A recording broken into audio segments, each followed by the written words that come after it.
An escape pod crashes on a forgotten moon. From the wreckage crawls a wounded warrior, hunted by her own kind, carrying secrets worth dying for. A lone human finds her, enemy by blood, but ally by choice. One wrong move means death for them both, but in the silence of exile, trust is forged, and together, they must choose, survive apart, or fight as one. This is not just survival. This is the final battle. If you are new here, then please subscribe this channel and show thumbs up by liking the video. Now let's move to this wonderful story. The sky over the dusty moon cracked open like a glass ceiling shattering.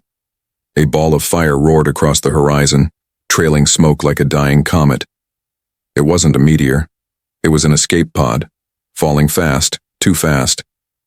The pod slammed into the hard ground, sending waves of dirt and rocks into the air. A shockwave rolled out, reaching the edge of a forgotten human outpost, half buried in red dust. Inside the outpost, a man named Marin looked up from his repair table. Lights on the wall flickered. The old sensors, mostly broken and ignored, suddenly blinked alive.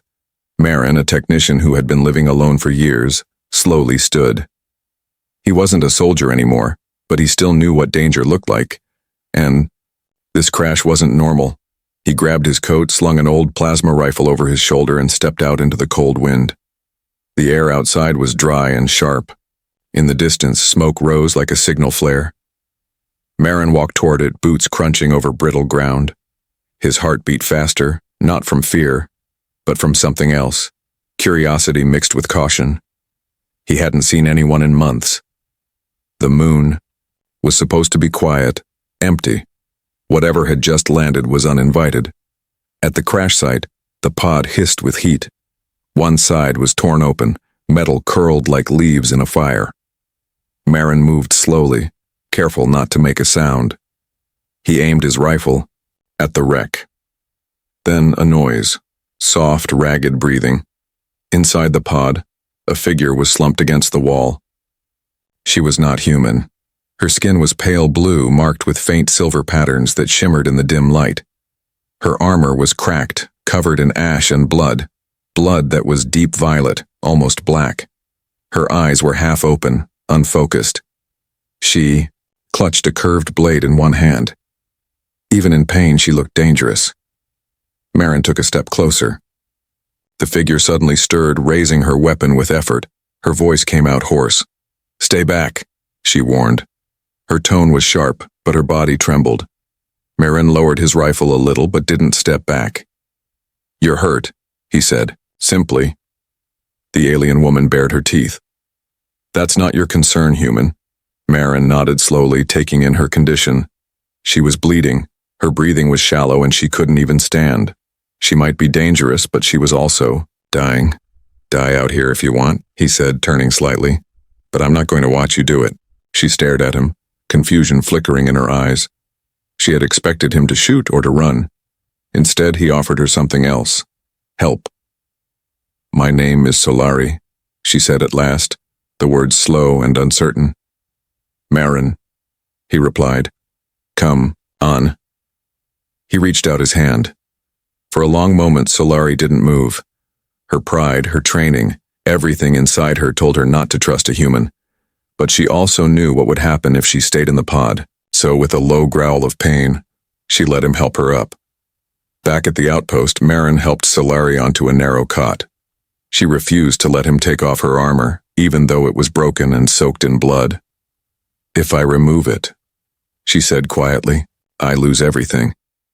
Marin didn't argue. He worked around the armor, checking her vitals with old medical tools. Her heartbeat was fast, too fast. Her temperature was dropping. He applied a basic stabilizer patch and handed her a thermal blanket. She took it reluctantly. "Why did you help me?" she asked. Marin shrugged. "Because someone had to." Solari looked around the small room. It was plain, cold, human. She had been raised to hate these places, to fear them. But now it was the only thing keeping her alive. "They will call it treason," she said softly. "If they find me here." Marin leaned against the wall. "If they find me helping you, It might be worse. There was a silence between them, heavy and real. Two strangers, two enemies, sitting in a crumbling shelter on the edge of nowhere. And yet something fragile was forming. Not trust, not yet. But maybe the start of it. Solari looked down at her hands. "They betrayed me," she whispered. "Killed my queen, my own people. Now they hunt me for knowing the truth." Marion listened. He didn't interrupt. He just stood there, quiet, as the weight of her words filled the room. Finally, she looked up. "One wrong move," she said, "and they will kill me." Marion met her eyes. "Then let's not make one." For the first time since the crash, Solari let her head rest against the wall. Her body was still aching, her future still uncertain. But in that moment, in that strange room with a human who had no reason to help her, she felt something she hadn't felt in days: hope. Outside, the sky over the moon turned dark. The stars blinked above the wreckage. And far away, something else was watching. But for now, the silence held. And in the quiet, an impossible alliance had begun. The next morning came quietly. There was no sunrise on the red moon, just a slow shift in light from deep blue to pale gray. The wind picked up outside, brushing dust against the walls of the outpost. Inside, the silence was thicker than before. Marin sat at his workbench, watching old equipment blink to life, pretending he wasn't thinking about the alien resting in the next room. Solari hadn't said much since he brought her back. She hadn't moved much either. Her body was still weak, the wound on her side wrapped tightly with the only clean cloth Marin could find. He had offered her food earlier, but she pushed it away. He didn't blame her. Nothing in this place was familiar to her, and nothing about him gave her any reason to trust. But she was alive, and she hadn't tried to kill him in the night. That had to mean something. By midday, Solari finally spoke. Her voice was low and dry, like wind over old stone. "Your kind lives in places like this?" Marin looked over from the console. "Only those who have nowhere else to go." She studied him for a moment. "Are you hiding?" He shook his head. "No, just forgotten." She didn't reply. Her gaze shifted back to the door. Her eyes were sharp again, her color a little brighter, but she still looked tired. Tired in a way that had nothing to do with pain. Later, she asked for water. Her voice was quieter this time, more human. Marin brought her a cup without a word. She took it carefully, avoiding his eyes. "I wasn't supposed to survive," she said after a long silence. "That pod was meant to burn up before landing." Marin sat across from her. "Guess the moon had other plans." Solari almost smiled. Almost. "I didn't think your people would help me." He leaned back. "Most wouldn't." That made her glance at him. "So why did you?" He took a breath before answering. "I've seen what happens when people stop caring. Maybe I'm just tired of walking past the wreckage." She didn't respond right away, but she didn't argue either. That, Marion thought, was a step forward. As the day wore on, Solari tried to stand. Her legs shook, and she had to lean against the wall. Marion rushed to her side, but she waved him off. "I'm not broken," she said. "No," he replied. "Just cracked." That earned him a sharp look, but it wasn't angry. She let him guide her to a chair without more protest. In the dim light, they talked a little more. Solari explained in pieces what had happened. Her people were ruled by a royal line, one that believed in tradition and honor. But something had shifted. There was a coup, a betrayal from within. Her queen was murdered. Those loyal to the old ways were hunted. Solari had been on guard duty when it happened. She ran because she saw too much. Marin listened closely, not interrupting. When she spoke about the queen, her voice trembled. Not with fear, but grief. "You cared about her," he said softly. "She was more than a leader." Solari replied. She was the last of what we believed in. Marin nodded. He understood the weight of lost ideals. He had once believed in the mission, the orders, the cause. Then things changed. Then command forgot people like him. That night, a warning light blinked on the wall. A motion signal. Far out, near the ridge. Solari froze. "They're here," she whispered. "They found me." Marin checked the data. A small pulse faint. Not natural, not random. "How?" he asked. She looked down. "There was a tracker in my armor. I didn't know until now." Marin's heart pounded. He moved quickly, grabbing tools and switching off outside sensors. "We can still lose them." Solari shook her head. "They won't stop. Hunters don't stop." Marin stopped and turned to her. "Then we don't make it easy." They worked together to dismantle the remaining pieces of the pod. Anything that could carry her scent, her energy pattern, they burned. The fire was small, but hot enough to melt metal. As the flames died, Solari stepped closer to Marin. "You should leave," she said. "You've done enough." "No," he answered. "Not yet." She stared at him, eyes full of confusion. "Why do this? I'm not your fight." "Maybe not," Marin said, "but you're not their trophy either." Something changed in her expression. Her anger, her fear. It faded just a little. She looked around the outpost again. It was ugly, cold, broken. But now it held more than walls. It held choice. "I thought I was alone," she said quietly. "You're not," Marin replied. In that moment, nothing else mattered. Not orders, not history, not species. Just two people stuck between survival and sacrifice, standing in a place neither of them wanted to be, yet both refusing to give up. The wind howled outside, brushing against the old outpost. Inside, the bond between them began to take shape, not out of trust, not yet, but from something more powerful: understanding. And as the stars blinked quietly above the red horizon, neither of them said what they were both starting to feel: that whatever came next, they would face it together. The red moon stayed quiet, but the silence was no longer peaceful. It was the kind of silence that felt heavy, like a breath held too long. Inside the outpost, Marin adjusted the old sensors again. The screen showed nothing unusual, but he didn't trust it. The hunters were out there. He could feel it. Solari stood by the narrow window, her back straight despite the pain in her side. She was healing, slowly, but her body still ached. The human medicine had worked better than expected, maybe too well. She hadn't told Marin yet, but something inside her was changing. Her skin, once cool and smooth with faint glowing lines, now carried a warmth that wasn't natural for her kind. Her blood felt thinner. Her body didn't just heal, it adapted. It scared her. But she had no choice. Without Marin's help, she would have died. And maybe, in some small way, she was starting to trust him. Outside, the dust shifted. Movement. Just past the ridge. Marin saw at first a flicker on the edge of the scanner. He leaned closer, trying to focus the old lens. 3 shapes.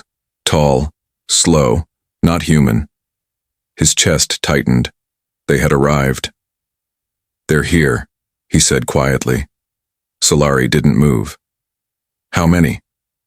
3, maybe more close behind. She nodded. "A full team isn't needed. Just one is enough to bring me back." Marin checked the charge on his weapon. It was low, but usable. "Not if they don't find you." He had already started preparing, scrambling the outpost signature, hiding power surges, sealing vents that might leak her scent. But it might not be enough. These weren't ordinary soldiers. They were trained hunters, born to find, trained to judge. An hour later, there was a knock on the main door. Not a normal knock. It was slow, measured, almost ceremonial. Marin walked to the door, his heartbeat pounding. He opened it. Standing outside were 3 figures dressed in dark armor with silver lines across their chests. Their skin shimmered under the red light, not like Solari's, but close. One of them stepped forward. "Human," he said in a deep voice. "We received a signal. A royal beacon. A vessel crashed nearby." Marin nodded calmly. "I know. I checked the wreck. The pilot didn't survive." The hunter narrowed his eyes. "Show us the remains." "Couldn't be recovered," Marin lied smoothly. "Crash was too severe. I burned the wreckage." Another hunter stepped forward, taller than the first. His eyes scanned the area behind Marin. "Energy levels in this region are not normal. They have risen since our last records." Marin shrugged. "I've been repairing the system. That's what I do out here." The leader tilted his head. "You live alone." "I do." The hunters didn't respond. Instead, they pushed past him and entered the outpost. Marin didn't stop them. He couldn't. He followed closely, watching every step, every look. In the back room, Solari crouched in a corner, hidden behind a heat shield, barely breathing. She heard every footstep. Her heartbeat slowed by will, not peace. The human dampeners around her created a false reading, one just weak enough to pass for a dying battery.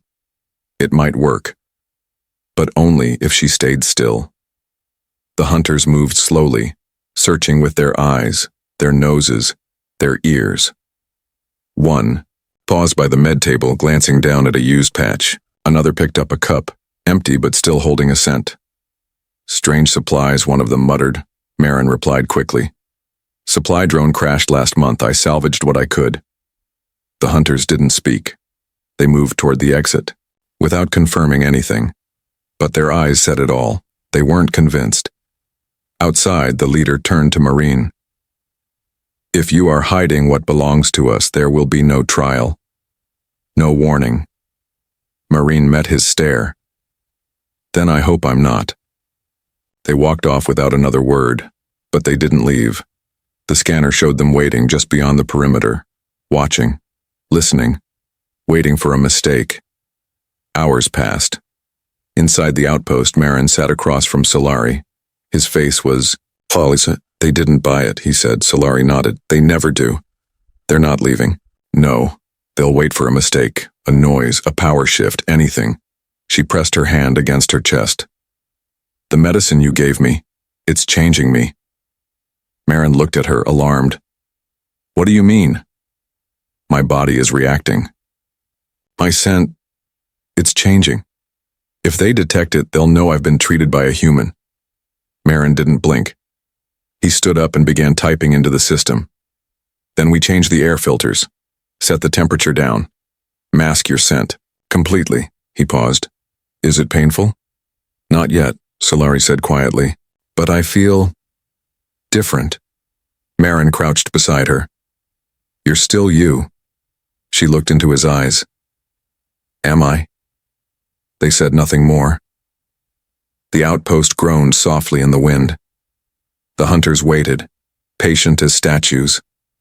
And inside, a former enemy and a forgotten soldier held onto their fragile bond.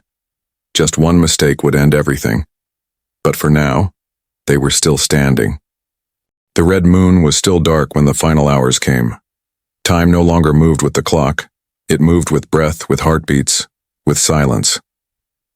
Outside the bunker, the alien hunters remained just beyond the hills, shadows barely visible under the pale sky. Inside, the outpost was quiet. Too quiet. Marin sat by the terminal, eyes on the scanner, but nothing had changed. The hunters were still there, watching, waiting. Solari sat on the edge of the cot, her back straight despite the weakness in her limbs. The serum had saved her, but it had also done something else. Her body was no longer fully hers. The glow in her skin had faded, replaced by something warmer, something human. Her blood felt thinner, her breath easier, but it frightened her. It wasn't just healing, it was transformation.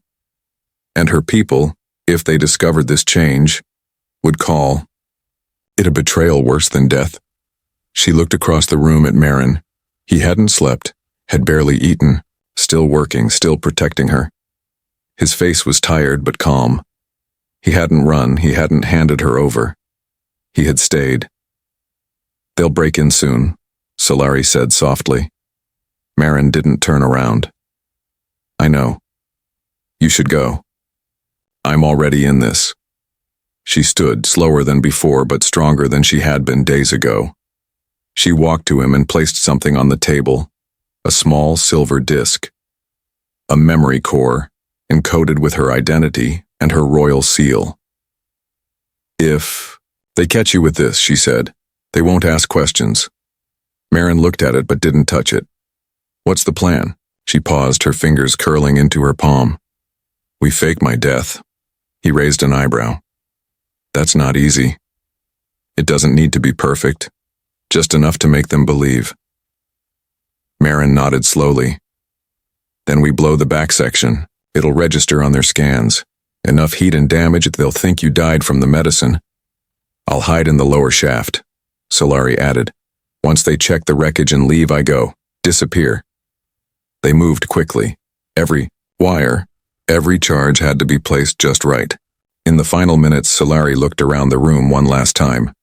It was cold, ugly, and small, but it had given her something she hadn't expected. Life. And more than that, it had shown her something about humans. About this one, at least. "You've risked everything," she said to Marine as he lit the final fuse, "for someone you were told to fear." He glanced at her, a tired smile on his face. "Maybe I stopped listening." They stood in silence for a moment, the weight of what was coming pressing down on both of them. "Ready?" he asked. Solari gave a single nod. "Let's make it look real." The explosion ripped through the back of the outpost with a force that shook the ground. Flames rose, metal twisted, and heat scorched the sky. From a distance, it looked like a fatal mistake. Inside the bunker, Solari lay hidden, beneath layers of shielding deep in the underground shaft. Her breathing was steady, heart slow. Her body still glowed faintly from the reaction of the human serum, but nothing the scanners would detect now. The hunters arrived within minutes. They stepped through the broken door, moving through the smoke and debris like ghosts. They saw what they expected: ruin. One of them picked up a melted piece of armor, marked with Solari's rank. Another found a small trail of burnt blood, dark and charred. "She's gone," one of them said. The leader didn't speak. He stared at the wreckage for a long time, searching for anything that didn't match. But everything did. A perfect lie, hidden in the truth of fire and silence. They turned and left without another word. The hours passed slowly. The heat faded, the smoke cleared, and when it was finally safe, Marin returned to the lower shaft and opened the hatch. Solari blinked against the light. Her voice was rough. Did they believe it? Marin nodded. "They're gone." She let out a breath, something between relief and sorrow. "So it worked. You're free." "But not the same," she whispered. They walked to the edge of the bunker together. The land was quiet again. The scanners were off. No more signals, no more threats, only the dust and the stars above. "I can't stay," Solari said. "They'll be watching." "I know," Marin replied. "But there's a transport route on the far side of the ridge. Cargo ships pass every few days." She looked at him, her eyes soft. "You've done enough. I'd do it again." She paused, then handed him the memory core again. "Destroy this. My past can't follow me." He nodded and took it. "Good luck, Solari." She stepped away, then turned back. "You changed me. Not just my body. Everything." Marin gave her a small wave. "Just stay alive." With that, she walked into the dust, her figure slowly fading into the horizon. Days later, on a quiet planet far from the red moon, a woman with silver eyes stepped off a cargo ship. She had no name now, no rank.